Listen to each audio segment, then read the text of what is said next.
Amen. So I noticed your hat, Chicago for Trump. Nice What hat. is the story? Who are you, and what's the story behind that hat?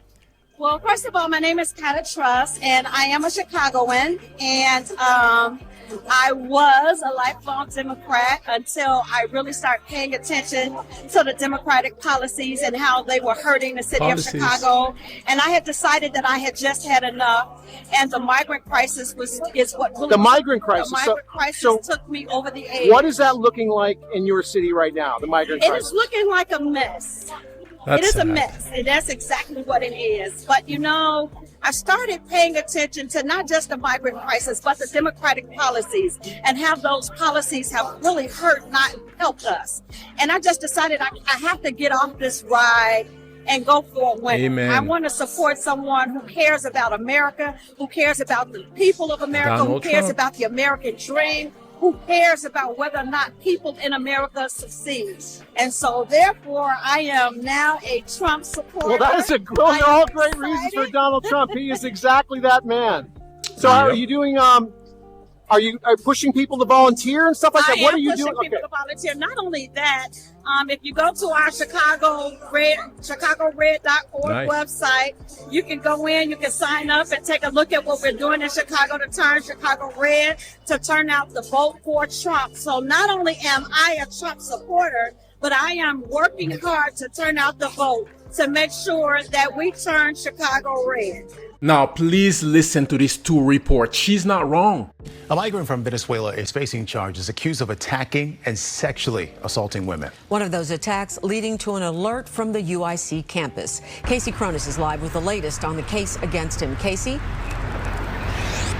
Sylvia and Terrence, a judge has denied pretrial release for that man as prosecutors argued he's already attacked 2 women and they do not want to allow room for him to victimize any others. Take a look.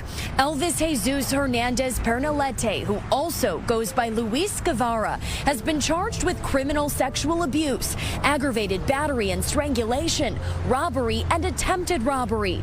According to UIC police, around 8 p.m. on March 16th, the Venezuelan migrant followed a woman from the UIC Halstead Blue Line station near Harrison and Morgan Streets, then physically and sexually assaulted her and stole her belongings.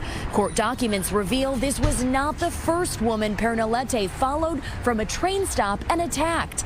Plus, in early March, he allegedly stole about $140 worth of merchandise from TJ Maxx. Alderman Ray Lopez, who has advocated for adding so-called carve-outs in the city's sanctuary city policy, says this would hold asylum seekers who come to the city and commit crimes accountable. Criminal activity that the small number of migrants are doing would never be allowed or permissible for someone who was, say, on the DACA registry, because they were very specific that you could not engage in any criminal behavior or risk deportation. And it's a slap in the face to everyone here that qualifies or was registered, knowing that they have to toe the line, and yet these individuals can act with impunity. Really stings the migrant community in particular. Alderman Lopez says as it stands now, migrants who arrive in Chicago on buses from Texas are not being fingerprinted. Migrants looking for fast cash to get a job can wind up as pawns in a criminal operation. Many of them caught stealing in order to pay for fake IDs to gain employment. The fake ID ring was busted just 5 days ago. The crooks were selling these phony IDs for $150 each. It was all uncovered inside of a Little Village home, and once investigators were inside, they also uncovered $7,200 in cash and what they believed to be meth. This is where the investigation started. Migrants being arrested repeatedly on the Mag Mile for retail theft. And once they were interviewed, they explained why. They were then being able to either buy or trade for Social Security numbers, cards, or American Permanent Residency cards.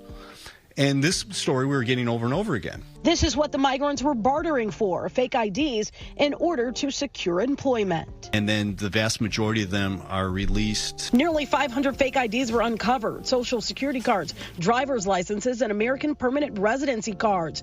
A ledger was found keeping track of their crimes and wads of cash. These are the 3 U.S. citizens from Mexico arrested and charged: Facundo Donato Mencez Garcia, Francisco Javier Otero Rosas, and Kenneth Harith Ulloa Rodriguez. The Cook County Sheriff's Office says this shows migrants at the end of the year stole over $40,000 in merchandise in River North. And for January, it's almost half of that. Urban planner Roger Romanelli says it's a sign of desperation and failed government help. You can't bring people to the United States, cram them in manufacturing buildings, and expect them to figure out how they're supposed to get a job in our state of Illinois. The Democrat Party do not care about the American people. There's no way you can convince me that these elected officials are actually working for the best interest of the people who voted for them. No way, bro. I mean, we have criminals assaulting and killing women. Gangs are hurting communities. This has to stop. God bless this lady for opening her eyes and doing her own research. You let me know what you think about this. For the love of God, do not let the media, the fake news media, lie to you. Donald Trump is a danger for democracy. Shut up. Just shh. God bless you. Catch you on the next one.